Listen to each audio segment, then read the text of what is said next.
20장 공허 3.1운동이 산불처럼 조선 팔도를 휩쓸고 지나간 다음 국내든 해외든 독립운동 본부가 있는 각 처마다 나라와 민족을 대표할 임시정부를 세우기 시작했다. 국내외에서 경쟁적으로 8개 임시정부가 세워졌고 혼란 끝에 대한국민의회, 상해임시정부, 한성정부 세 곳으로 압축되었다. 대한국민의회는 만주와 노령에 산재해 있던 지사들이 블라디보스토크에 모여 만든 임시정부였다. 대통령의 손병희, 부통령의 박영효, 탁지총장 윤현진, 군무총장 이동휘, 내무총장 안창호, 산업총장 남형우, 참모총장 유동열, 강화대사 김규식 등을 내정했다. 한편으로는 3.1운동 이후 국내외에서 활동하던 독립운동가들이 너도나도 상해로 모여들었다. 김구도 그동안 국내 활동을 접고 상해로 망명했다. 상해에서도 임정 설립을 위한 집회를 열었다. 첫 집회에 모인 애국지사들은 이회영, 이시영, 이동영, 조한구, 신채호, 현순, 손정도, 신익희, 조성한, 이광수, 최근우, 백남칠, 조소왕, 김대지, 남형우, 김철, 선우혁, 한진교, 진의창, 신철, 이영근, 신서구, 조동진, 여운형, 여운홍, 현창훈, 김동삼 등 28명이었다. 사실 상해에서는 1년 전부터 대동단결 선언을 하면서 임시정부 수립안을 내놓은 적이 있었으므로 임시정부 수립이 다른 지역보다 갑작스럽지가 않았다. 상해 임시정부는 만세운동을 할 때 선언했던 독립선언서를 각 나라 공관에 이미 보내놓은 상태였다. 모일 사람이 다 모이자 지역별로 대표들을 뽑아 임시정부 수립을 위한 회의 1919년 4월 10일 회의를 열었다. 임시의정원을 먼저 구성하고 의장에 독립운동의 원로일 뿐만 아니라 나이가 최고령인 회영을 선출했다. 그러나 앞에 나서는 것을 용납하지 않은 회영이 이를 거부했다. 10번, 20번을 권했지만 결코 받아들이지 않았다. 회원들은 하는 수 없이 다음 고령자인 이동영을 선출했다. 상해 임시의정원은 처음엔 내각 책임제를 택하여 국무총리의 이승만, 내무총장의 안창호, 외무총장의 김규식, 재무총장의 최재형, 법무총장의 이시영, 국무총장의 이동휘, 내무차장의 신익희 등을 내정했다. 한성정부는 국내에서 만든 임시정부였다. 이만식, 이용규, 유식, 김명선 등 13인도 대표 24명이 등 13도 대표 24명이 인천 만국공원에 모여 국민대회를 열고 집정관 총재 이승만, 국무총리 이동휘, 내무 이동영, 외무 박용만, 군무 노백민, 재무 이시영, 법무 신규식, 학부 김규식, 교통 문창범, 노동 안창호, 참모의 유동열 등을 내정했다. 임명된 사람들 모두 해외 망명자들이었다. 한 사람이 2곳 또는 3곳까지 중복 임명되기도 했다. 이승만은 상해 임정과 국내 한성부에서 최고 책임자로 선임되었고 안창호와 김규식은 3곳에서 이시영과 이동희는 2곳에서 선임되었다. 그런데 3곳 모두 민족을 대표할 수가 없으므로 새 임시정부들이 싸우기 시작했다. 국내 한성정부에서 강경하게 상해 임정을 취소할 것을 요구하고 나섰다. 블라디보스토크 대표들과 간도 일대 대표들도 상해 임시정부를 인정할 수 없다고 천명했다. 4개월이나 싸웠지만 모든 조건이 상해를 따라올 곳이 없다는데 공감하지 않을 수 없었다. 그렇게 해서 상해 임시정부가 민족을 대표하게 되자 이번엔 상해 임정 내에서 서로 기선을 잡으려고 싸움이 벌어졌다. 이제 정부가 서는 것이 확실하고 정부를 세우면 권력이 생기므로 기선을 잡기 위한 각축전이 벌어진 것이었다. 상황을 지켜보던 회영이 깜짝 놀라 임정 설립 자체를 반대하고 나섰다. 나라도 없이 권력 싸움을 하고 있다니요. 이 모두가 정부를 세우려고 한 탓이요. 처음부터 이게 아니었소이다. 지금은 정부를 세우는 것이 아니라 독립운동 총본부를 조직해야 합니다. 힘을 하나로 결집해야 한다는 말이오. 분위기가 싸늘해졌다. 잔뜩 부풀어 오른 꿈에 찬물을 끼얹어 버린 것이었다. 그렇다고 원로에게 대뜸 불만을 표시할 수도 없었다. 그러나 곧 분위기는 전환되고 말았다. 우당 선생님께서는 세상 흐름을 파악하지 못하고 계시군요. 오히려 늦었습니다. 이제 막 상해로 들어와 합류한 젊은 애국지사가 용감무쌍한 표정으로 말문을 열었다. 그렇습니다. 광복이 눈앞에 다가왔지 않습니까? 서둘러 임시정부를 조직하여 광복을 맞이할 준비를 해야 할 때라는 걸 아셔야지요. 우당 선생님 말씀은 높아심에서 하신 말씀으로 여기겠습니다. 한 사람이 물꼬를 터주자 줄지어 목소리를 높였다. 회영은 더욱 강경하게 나갔다. 광복이 어디에서 어떻게 오고 있는지 말해보시오. 서로 쳐다보며 아무도 대답하지 못했다. 그럼 항일 투쟁은 이제 끝이 난 게요? 아무도 대답하지 못했다. 일본이 물러가기라도 했단 말이오? 역시 대답하지 못했다. 우리의 모든 힘을 끌어모아도 부족한 형편에 난데없는 권력 싸움이라니요. 지금 독립운동 단체가 산발적으로 흩어져 있소이다. 하루속히 한 곳으로 연합하여 힘을 길러야 한다는 걸 왜 모르신단 말이오.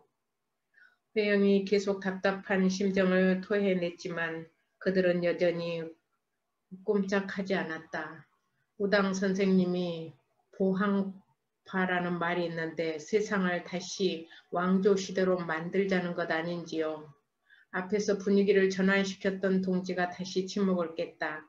정면 대결을 할 태세였다. 그렇습니다. 그 소문은 이미 자자합니다. 또 한 사람이 맞장구를 치고 나섰다. 보황파라니 그대들이야말로 세상 흐름을 전혀 파악하지 못한 사람들이 아닌가. 지금이 황제를 받들어 보황을 할 시대냔 말이오. 그들은 이미 부풀어 있는 꿈을 포기할 수 없었다. 선을 긋기 시작했다. 원로든 누구든 따돌려버리면 그만이라는 생각이었다. 뭐가 문제입니까? 임정 설립을 반대한 사람은 표면적으로 우당 한 사람이니 사람 하나쯤 무시해버리면 그만입니다. 제 아무리 잘난 사람도 숫자에는 당할 재주가 없는 법. 절이 싫으면 중이 떠나야지요. 그렇소. 한 사람이라도 더 확산되기 전에 미리 막는 것이 상책이요. 사실 따지고 보면 우당 선생님은 보황파라는 말을 들을 수밖에 없질 않소이까. 맞는 말이요. 왕실과 사돈을 맺은 분이고 왕께서 신흥무관학교 자금뿐만 아니라 풍문에 매달 생활비까지 보내주었다는 말이 있었소. 지금 고집을 부린 것도 명문가의 자존심이지 뭐겠소.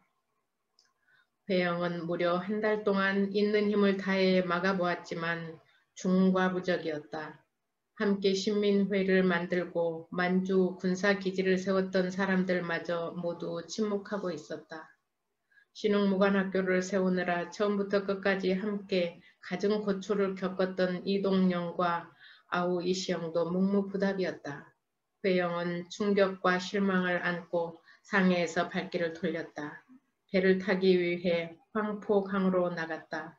그는 강가에 서서 부재가 없는 탓이오 라고 장탄식을 했다. 이 상설에 대한 그리움이 뼈에 사무쳤다. 회영은 멍해지고 말았다. 독립운동이 길을 잃어버렸다는 허탈을 감당하기 어려웠다. 지금까지 수많은 어려움을 겪었지만 지금처럼 허탈한 적이 없었다. 서경 형님을 생각하며 천진으로 갔다. 추가 마을을 떠난 지 5년 만이었다. 우당, 서경이 반가우며 어쩔 줄 몰랐다. 너무 늦었습니다, 형님. 이게 얼마만이냐. 그건 그렇고 상해에 있어야 할 사람이 여긴 어쩐 일이냐. 사람들이 모두 변했습니다. 상해에서는 지금 권력 싸움을 하는데 혼이 팔려 있습니다. 그게 무슨 말이냐. 나라도 없는데 권력 싸움이라니. 상해에서는 내일이라도 해방이 될 것처럼 생각하고 있습니다. 그래서 서로 권력을 차지하려고 눈에 불을 켜고 있는 것이지요. 그럼 아우는 장차 어떨 셈이냐. 북경으로 갈까 합니다. 북경에는 아직 운동본부가 없으니. 그래도 상해로 돌아가 그들을 설득하는 것이 좋지 않겠느냐. 그건 불가능합니다. 우리를 보황파라고 몰아붙이는 사람들입니다. 무엇이라 보황파라니 그따위를 말이라고 한다더냐. 상해에서는 오직 권력을 키울 뿐 이제 더 이상 순수한 독립운동은 없을 것입니다. 그럼 성제, 이시영이호, 그럼 성제는 상해에 남았습니다. 이동영과 함께. 성제는 우당과 뜻을 함께하지 않고 우당이 몹시 힘들겠구나. 나는 아무 영문도 모르고 그저 잘되기만을 바랐더니라. 회영은 서경을 만나 한참 회포를 푼 다음 집안을 둘러봤다. 집안이 쓸쓸하기 짝이 없었다.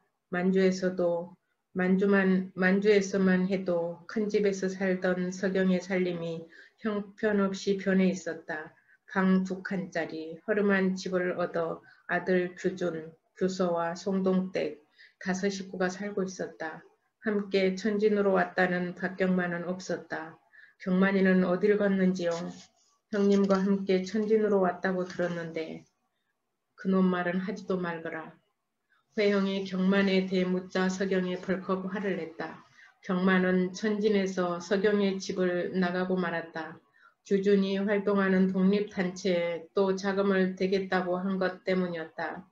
규준이 어느 날 아버지에게 자금을 요청하자 서경이 흔쾌히 그럼하고 대답한 것을 들은 경만은 서둘러 금을 모조리 훔쳐내어 불을 떼지 않는 아궁이에 감춰버렸다. 서경이 금을 내주려고 금고를 열었지만 금이 통째로 사라지고 없었다. 집안을 다 뒤졌지만 금을 찾을 수가 없었다. 서경은 박경만을 전혀 의심하지 않았다. 도둑이 든 것이라고 여기며 한탄하고 있었다.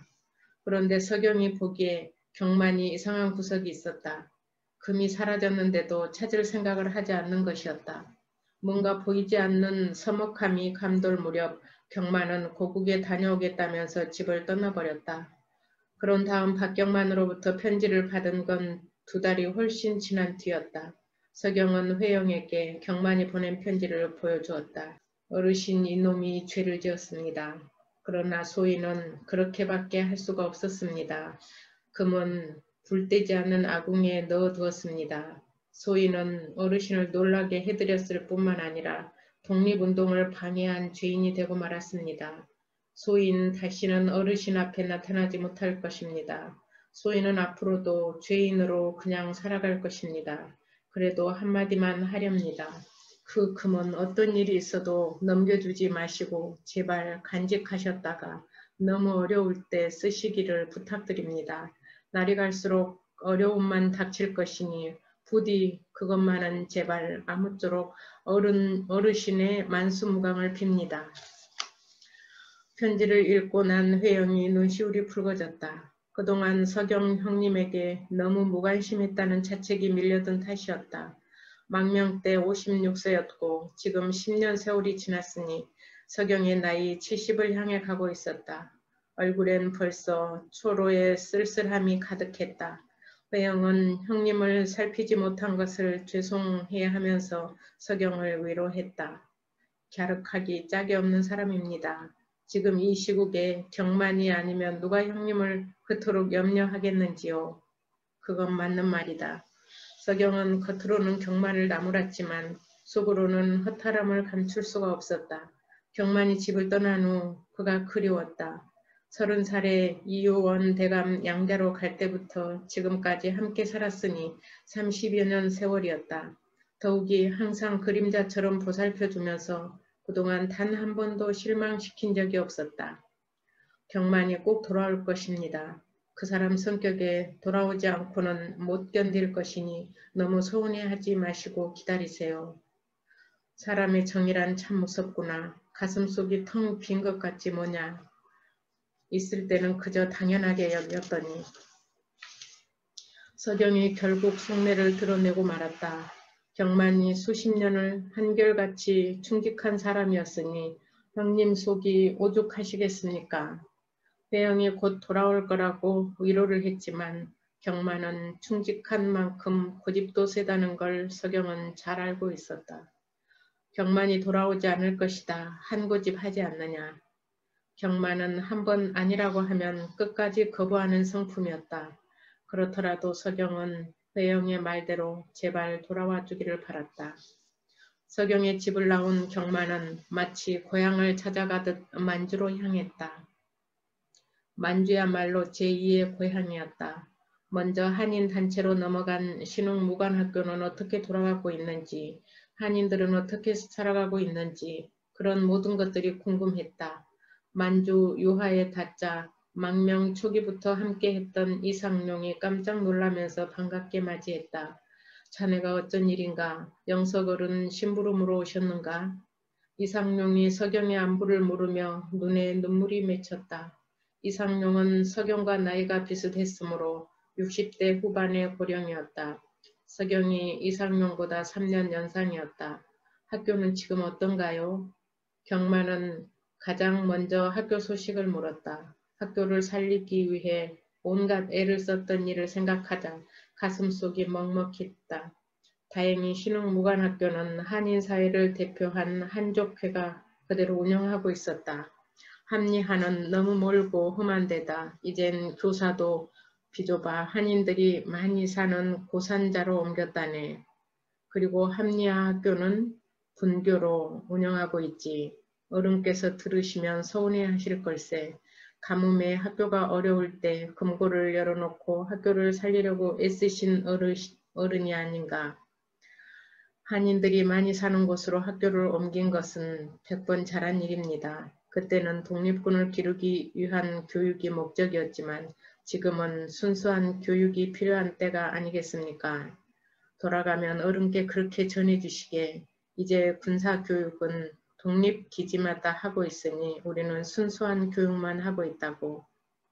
경만은 한족회란 이름이 더욱 믿음직스러웠다. 그만큼 한인들이 많이 모였다는 증거였고 함께 뭉쳤다는 증거였다. 무엇보다도 학교를 한족회가 담당한 것이 반가운 것은 삼원포 추가마을에서 맨 처음 옥수수 창고를 빌려 교실 삼아 한인들을 대상으로 교육을 펼치던 경학사의 후신인 탓이었다. 망명 초기 설립했던 경학사는 죽음의 땅으로 변해버릴 지경으로 대흉년과 전염병이 망명지를 초토화시켜버리자 어쩔 수 없이 시들어버렸지만 한인들은 그 맥을 이어 부민단을 조직했다. 부민단은 한인들과 중국 사람들 사이에 분쟁이 나거나 중국 관청을 드나들어야 하는 행정적인 일들을 맡아 처리하면서 한인 자치단체들을 통합시킨 한족회를 발족한 것이었다.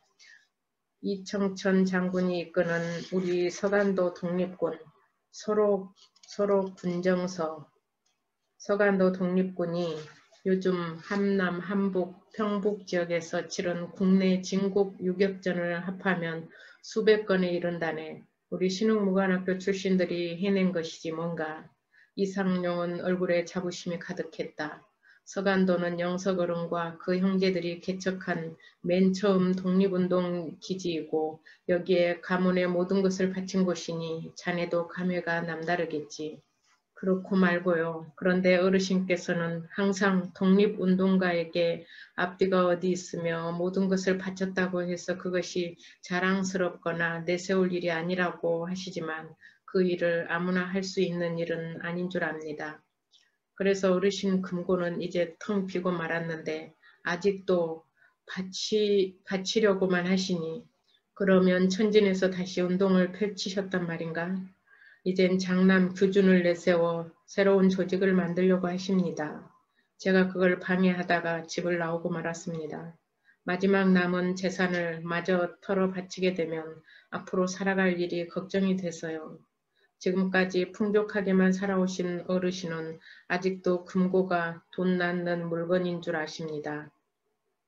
이상룡이 관심 있게 묻자 경만은 그만 자초지종을 모조리 이야기하고 말았다. 이상룡은 잠시 말이 없었다. 박경만이가 잘한 것인지 서경이 잘한 것인지 분간하기 어려운 탓이었다. 그럼 앞으로 자네는 어쩔 셈인가? 조국으로 돌아갈 셈인가? 저도 일제가 물러가기 전에는 조국에 발 딛지 않을 것입니다. 경만은 일단 이상룡이 있는 유화에 머물면서 장차 이를 생각하기로 하고 추가마을로 향했다. 김준태를 비롯하여 그때 추가마을에 남은 사람들을 만나기 위해서였다. 그런데 노비 출신 남자들 두 가정만 남고 모두 떠나고 없었다. 그동안 죽은 사람도 있었다. 모두 추가마을을 떠나 봉천으로 이주했지요.